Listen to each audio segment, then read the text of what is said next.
Wakati mwingine tamaa ya kujua sana au kupuuza ishara za hatari inaweza kukuingiza kwenye mambo usiyoyaelewa.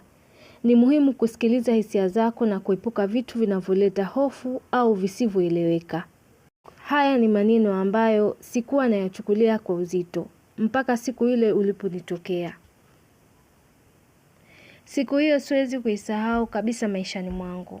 Ilikuwa jioni tulivu sana. Anga lilikuwa na rangi ya kijivu, kama vile mvua ilikuwa inajiandaa kunyesha, lakini haikunyesha. Nilikuwa natembea peke yangu nikirudi nyumbani. Nikipita kwenye ile njia karibu na msitu mdogo ambao watu wengi huikwepa hasa usiku. Nilikuwa nimezoea kupita pale, lakini siku hiyo kulikuwa na ukimya wa ajabu sana. Hata ndege hawakusikika. Nilipofika katikati ya ile njia, ghafla nikamwona mtu mbele yangu. Alikuwa akitembea pole pole sana. Kichwa chake kikiwa kimeinamishwa chini.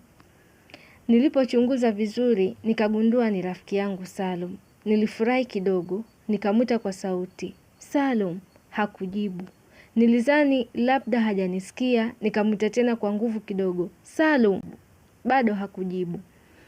Nilianza kumkaribia taratibu, lakini kadri linavyoongezeka hatua, ndivyo alivyokuwa kama anazidi kuwa mbali zaidi. Wakati yeye hakuonekana kukimbia wala kuongeza mwendo. Moyo wangu ukaanza kwenda mbio. Nilijaribu kukimbia kumfuata, ghafla alisimama. Na hapo ndipo nilipoona kitu kilichonishtua sana. Chini ya mwanga hafifu wa jioni. Kivuli chake hakikuwa kinafanana naye. Mwili wake ulikuwa umesimama. Lakini kivuli chake kilikuwa kikisongea pole pole pembeni, kama kina uhai wake. Nilihisi baridi kali ikipita mwilini. Kwa sauti ya hofu nikasema, Salum, uko sawa kweli? Aligeuka taratibu kuniangalia, lakini macho yake hayakuwa ya kawaida, yalikuwa mazito, kama mtu ambaye sio yeye. Akanitazama kwa muda, kisha akasema kwa sauti nzito isiyo ya kawaida, wengine hawaoni, lakini wewe umeona. Moyo wangu uliruka. Kabla sijajua nifanye nini, upepo mkali ulivuma hafla. Vumbi likapaa hewani. Na hapo hapo Salum akapotea mbele ya macho yangu. Nilibaki nimesimama pale, nikiwa nimeshikwa na hofu, nikajiuliza. Nilichoona kilikuwa ni nini haswa? Usiku ule sikuweza kulala kabisa. Kila nikifumba macho nilikuwa naona ile picha Salum na kivuli chake kisichoendana naye. Kesho yake asubuhi niliamua kumtafuta. Nilianza kwa kwenda kwao. Nilipofika mama yake alinishangaa sana aliponiona. Akasema, "Unamtafuta nani?" Nikamjibu, "Namtafuta Salum. Jana nilimuona jioni." Alinitazama kwa mshangao mkubwa kisha akasema kwa sauti ya huzuni, "Salum hajawa sawa siku hizi.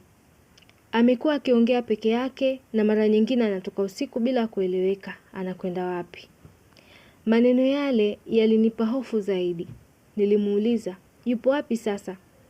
Akasema, "Ametoka tangu alfajiri. Hatujui alikoenda."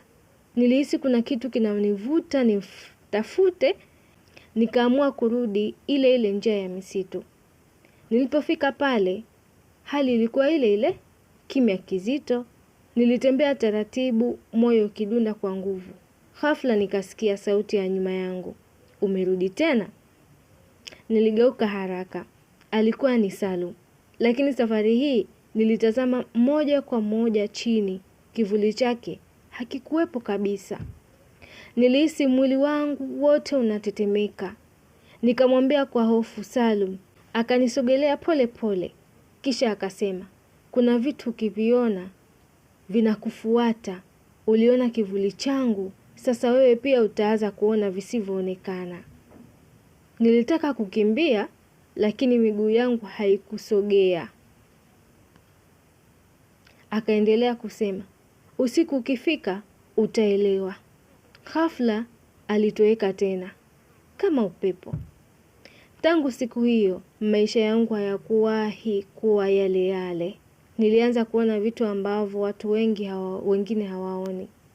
Na hapo ndipo nilipogundua ukweli mmoja. Si kila kitu unachokiona ni cha kawaida, na si kila kivuli ni cha kwako. Yaani nimejikuta napata funzo kwamba wakati mwingine tamaa ya kujua sana au kupuuza ishara za hatari inaweza kukuingiza kwenye mambo usioelewa.